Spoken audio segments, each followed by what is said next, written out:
The following episode was recorded in November 2020.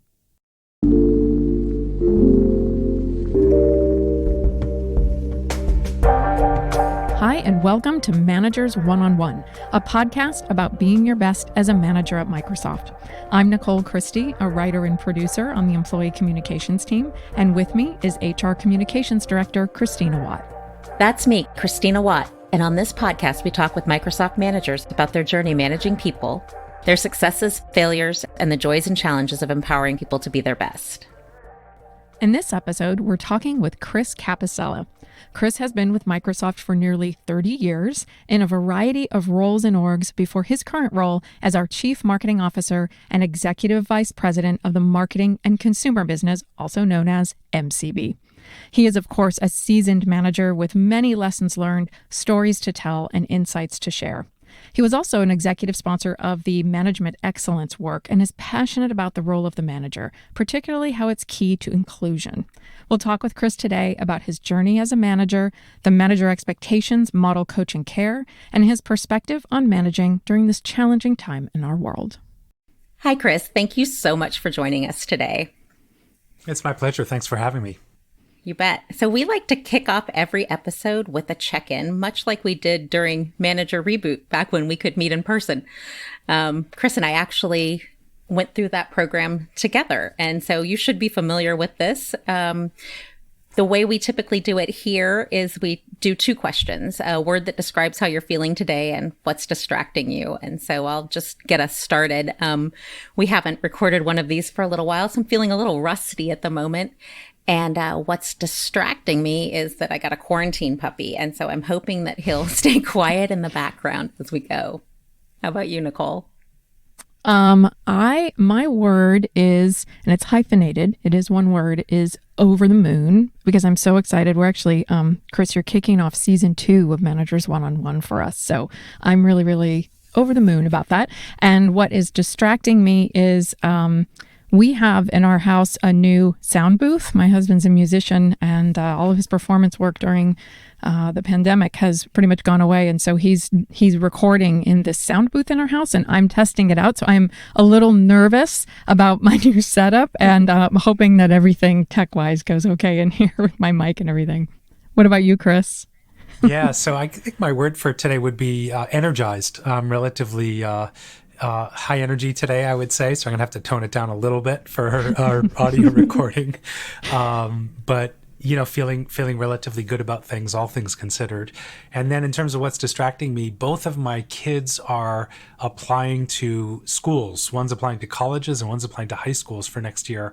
And so I think that sort of process and a little bit of extra added stress is a good reason to get distracted at times. And an exciting time, too. Yeah, for sure.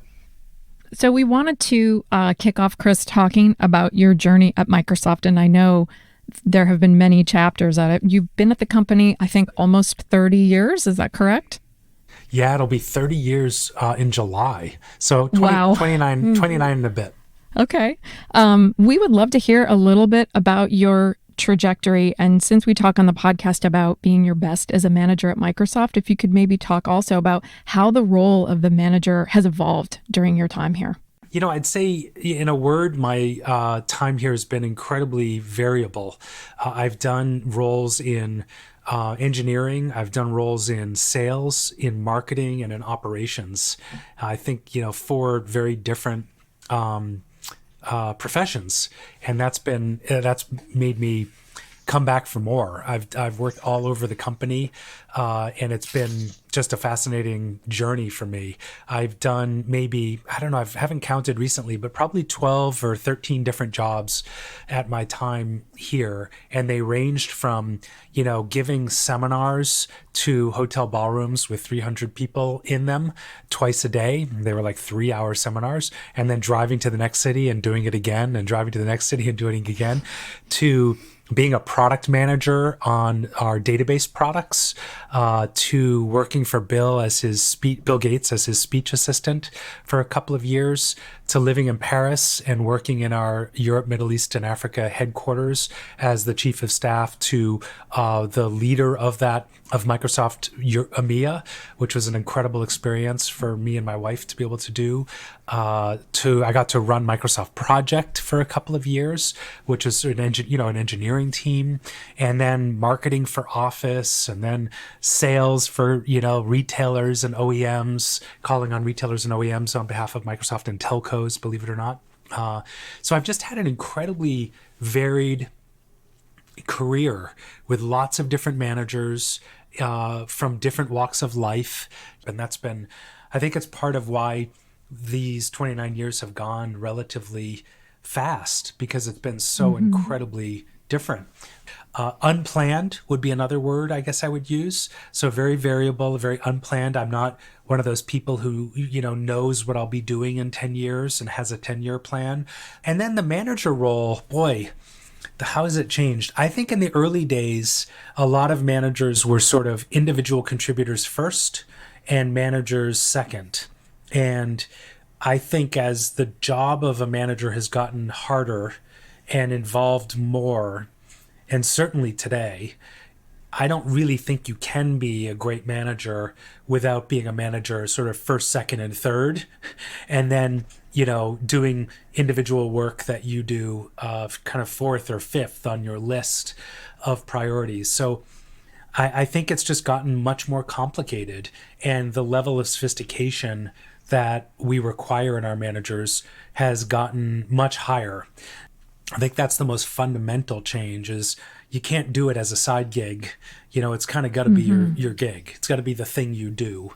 And that's a mental shift for a lot of people, I think.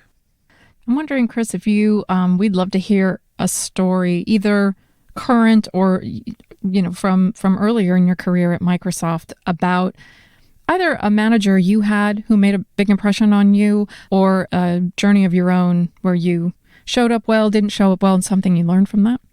Yeah, sure. I've had a lot of different managers, and so I've gotten a lot of different lessons from people.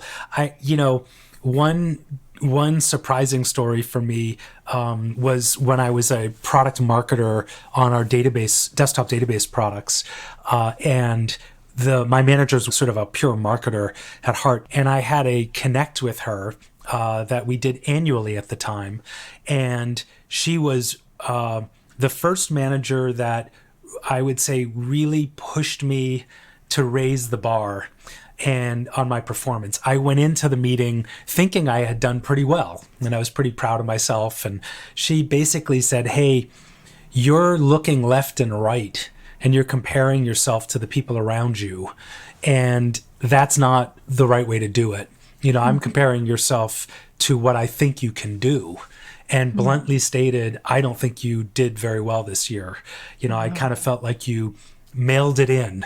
Those weren't her exact words, but that was the gist of it. Wow. And she gave me my worst sort of score that I got in the history of my time at Microsoft. And, she said, "I know I'm not supposed to be surprising you, but I am going to surprise you because I think you need it. And you're not living up to the potential that I think you actually have. And instead, you're just kind of tracking with the people looking left and right. So cut it out. And, I need you to bring your A game."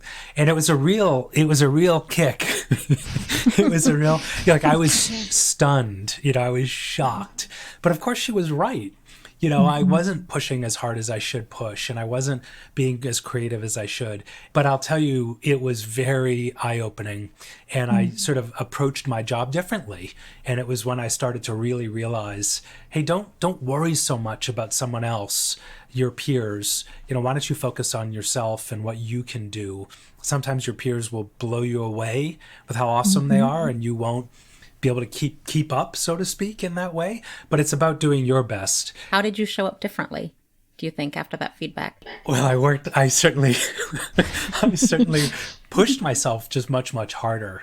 And again, I started to think about, hey, am I doing everything I can do, as opposed to, kind of looking around. I started to raise my own bar of what I would be proud to deliver.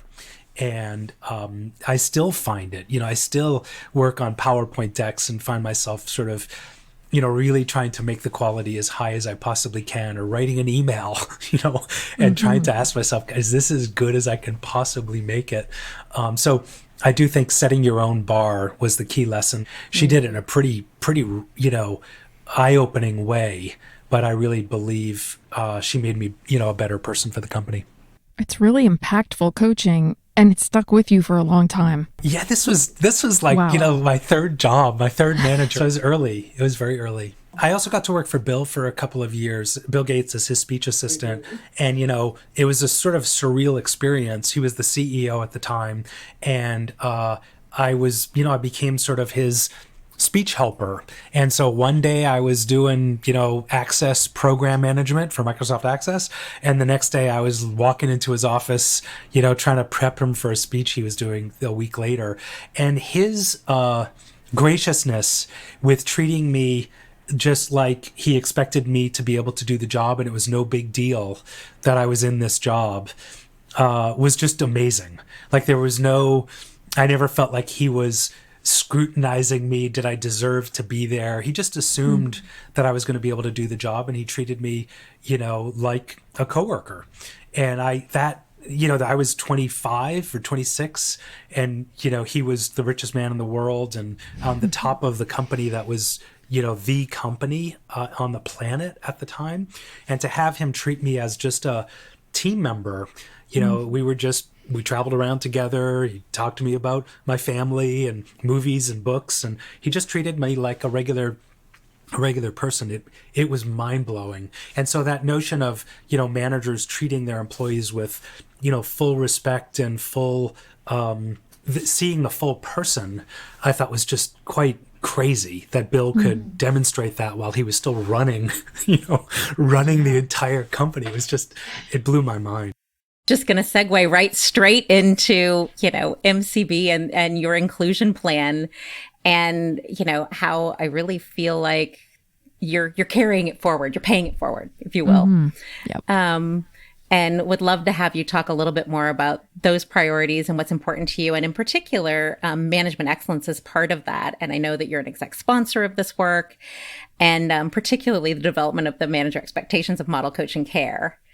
And so, as we've been asked to lead in a lot of different ways in 2020, I'm wondering what that looks like for you as you're leading MCB through this time, and what takeaways you can share for managers across the company.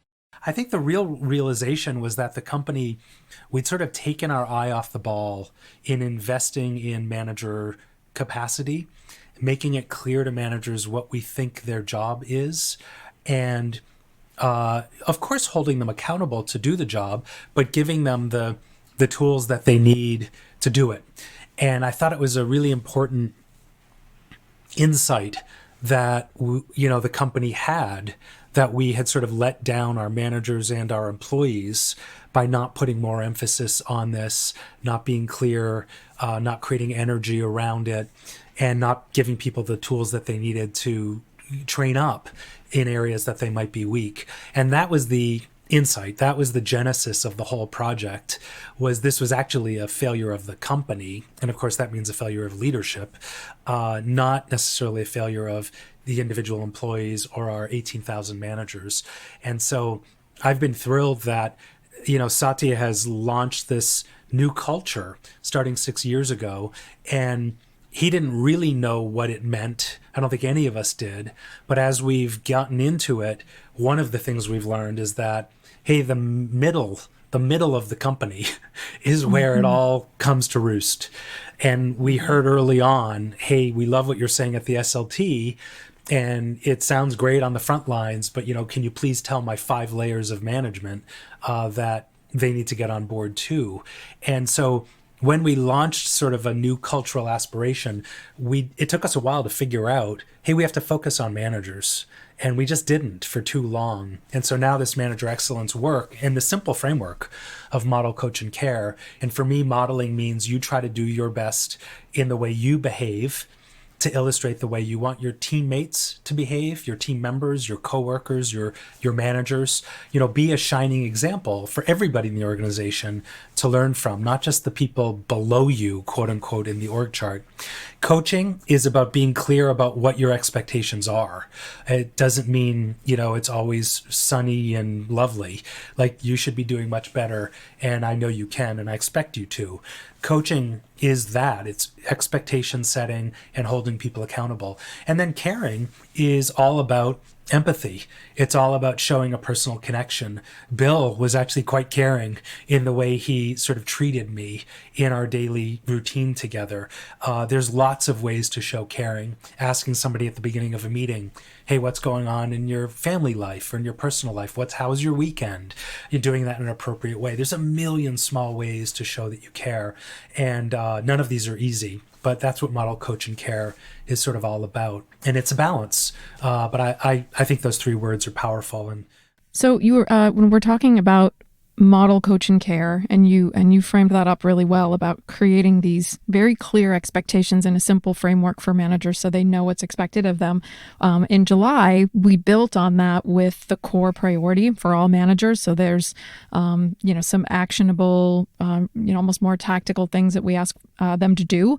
And we're asking all managers to really dive into the core priority and personalize it for themselves. And one of the things that involves is taking into consideration your own personal management philosophy. So we would love to hear about your management philosophy, how you developed it, and maybe how it's evolved over time. Sure. Yeah, I love that we've added a core priority. I think Satya did a great job with the inclusion priority in sending sort of systems level signal to 150,000 people that inclusion mattered, and that people who are working on it should get credit for it, and that if you're not working on it, you need to work on it. No matter how good you are at it already, and some people are phenomenal, there's always room for improvement. And if you've never started, great. He sent that signal. The manager commitment, or the manager priority, I should say, is similar. It's saying the company cares about management. And if you are a manager, we want you to work on your craft. We want you to pick something that you're going to get better at over the next 6 months, 3 months, whatever cadence is that you do your connects in your organization. For me personally, my management philosophy has changed so dramatically because now I'm managing very, very senior business leaders. And so I have a management philosophy that is really about empowerment, and it's really about holding people accountable to running the things that they get to run. Most of my direct reports are far better at the thing that they do than I'll ever be at the thing that they do. So Frank Shaw, runs communications. He is far better at that job than I could ever be.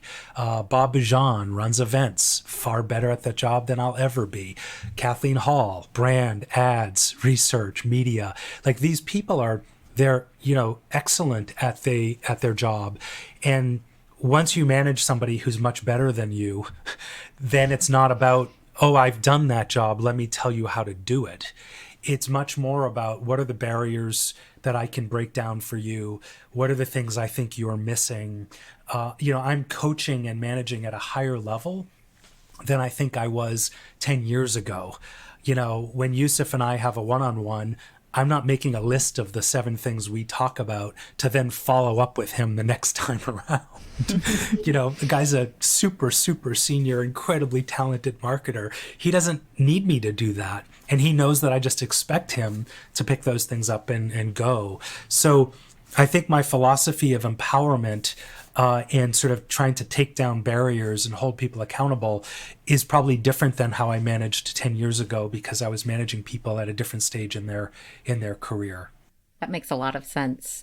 And we wanted to dive a little bit deeper into care, given the circumstances we've been in this past year or so.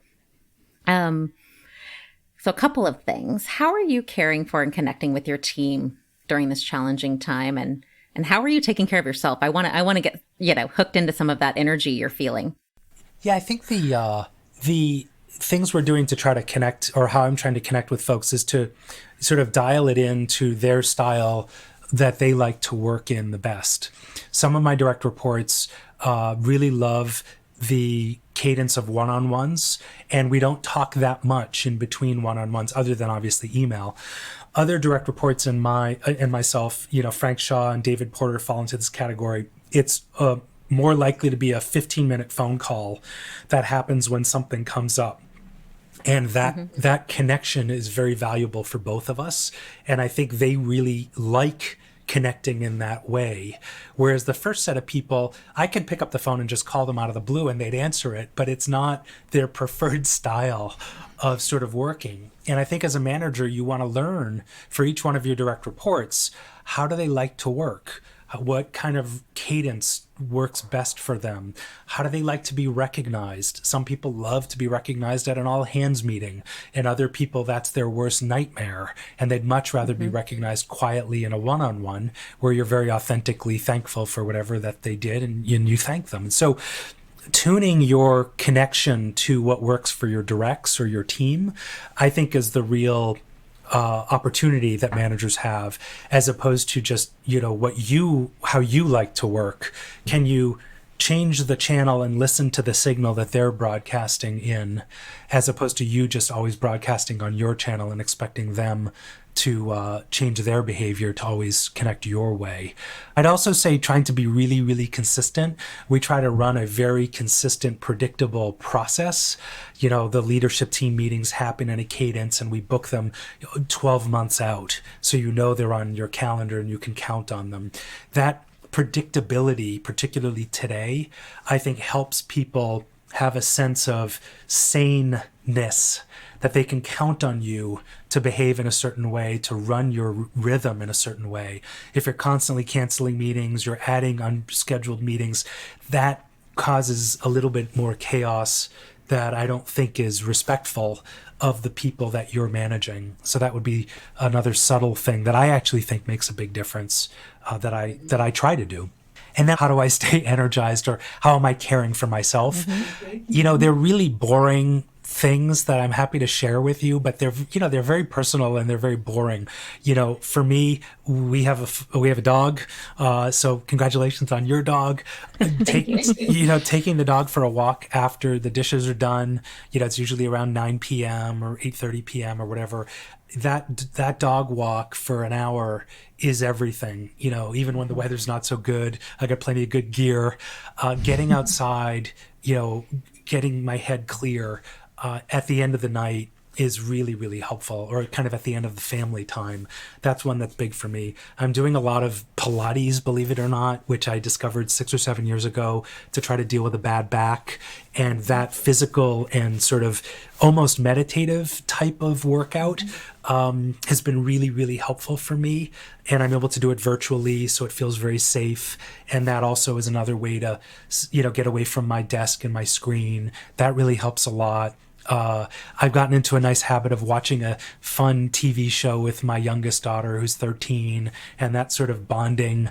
She doesn't really want to have a deep conversation with dad, but hanging out with dad and watching, Parenthood or Friday Night Lights or This Is Us or pick your fun sort of drama, soap opera type thing, that rejuvenates me, and it feels like a rich engagement as a dad.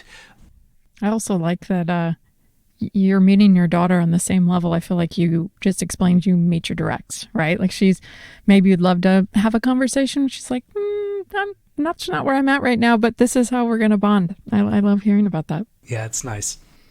Yeah, and the dog walks, you just kind of basically took your commute and moved it to later in the day, right? Totally right. That decompression. So another thing, that's really an important part of the coaching and caring is giving and receiving feedback. And as you know, we just launched automated manager feedback. And I was just wondering if you could share with us some of the things you'd like people to keep in mind when they're giving feedback to their manager, or managers when they're receiving it.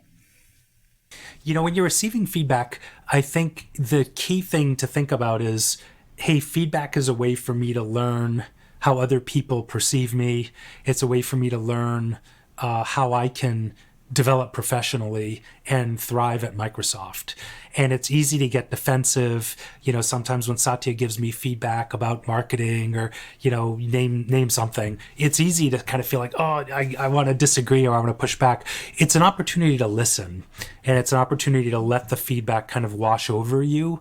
You don't have to agree with every piece of feedback that's given to you, but you should hold yourself accountable to listening to every piece of feedback, and let it sit with you for a couple of days before you decide whether you're going to embrace it and say, what, I want to take action, or whether you're going to say, hey, I hear the feedback, I've let it sit, and I respectfully feel like I'm going to keep doing the thing I'm doing.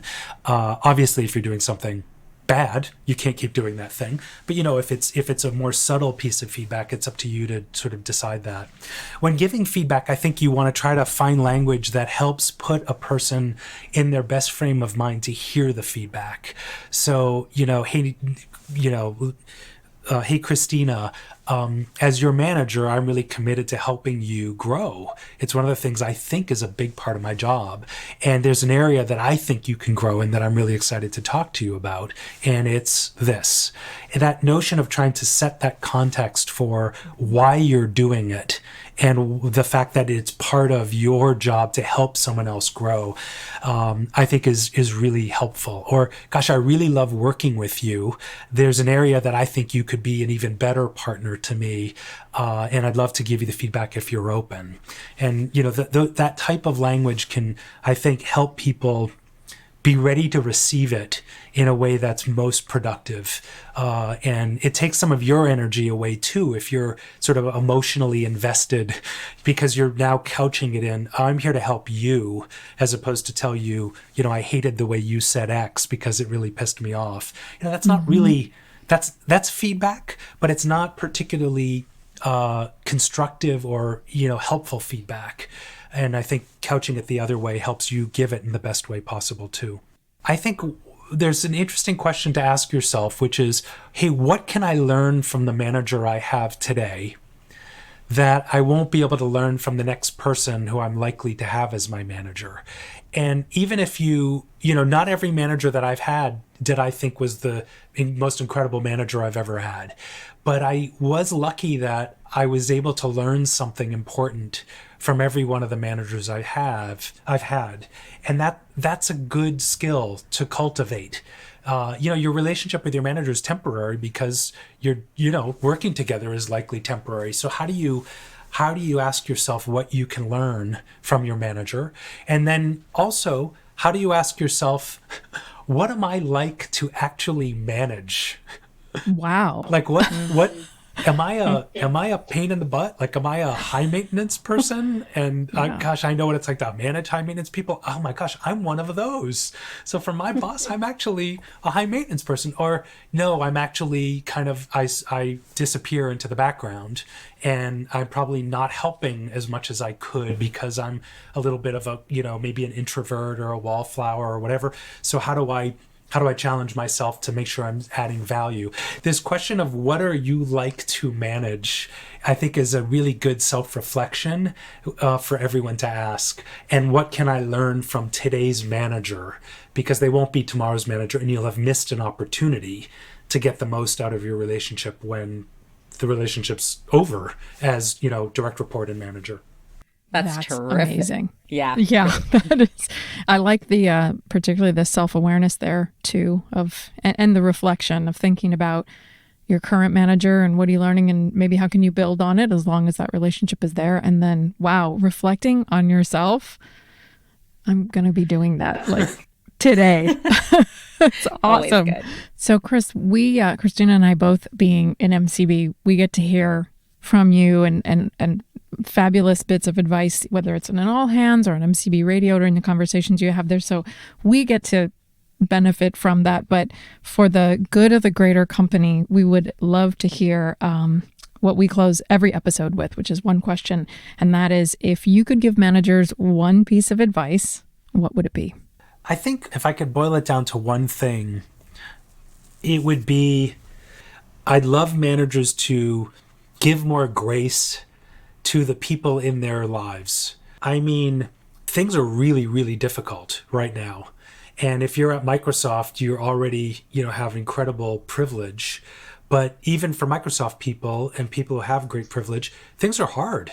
COVID is difficult, working from home super hard, dealing with small children at home, being single at home. Like all of these are really, really difficult. We're in a recession. There's, the unemployment data is really clear. It's a very, very hard time right now. And so as a manager, make sure you give your own team members a lot of grace when they make a mistake. But almost equally importantly, give your peers and give the people above you an equal amount of grace. Assume best intent more. Start from a place of assuming best intent and giving people grace to make mistakes and still be well-intended employees. I think it'll minimize the flare-ups. It'll minimize the drama. It'll make people feel more supported. It'll help them do their best work and take risks even in complicated times. So I think my one piece of advice would be give the people in your life more grace to make mistakes and still assume that they have the very best intent. That's wonderful. Well, thank you so much for joining us. Thanks so much for having me. It's a great series. We want to thank Chris Capossela for joining us today and sharing. First of all, he's such a great storyteller, and he's had so many takeaways from his time at Microsoft. My personal favorite was actually when we were talking about his daughter. Just before that, we had talked about kind of meeting his team on their level and connecting with them in the way that is meaningful to them. So if they want regular cadence of one-on-one, or they want just a quick 15-minute touch base on the phone every now and then, that every one of them has a different style. And then he kind of said, some of the ways he's taking care of himself. And one was, sitting down and watching a show with his daughter, and just also meeting her on the level that she's interested in. I love that. I love that, meeting people where they're at is applicable in all parts of life. Well, and I do think that is just the hallmark of Chris. He's one of the most inclusive managers I feel like I've ever personally worked with or seen. And I love that he, in a roundabout sort of way, credited that to Bill meeting him where he was at early on in his career. Yep. And it's really extraordinary to see the thought that he gives to everything that he does. And so it was a big treat to have him on the show today. Yeah, he is a most gracious person and a phenomenal leader. So it was a privilege. And that's it for another episode of Managers One-on-One. Thank you to our producers, Dave Nelson, Stacey Harris, and everyone at Lens Group Media. Until next time, I'm Nicole Christie. And I'm Christina Watt. Thank you for joining us for Managers One-on-One. Here's to being your best as a manager and bringing out the best in everyone. For more episodes of Managers One-on-One, visit aka.ms Manager Podcast. And to access your manager learning path, visit aka.ms My Required Training.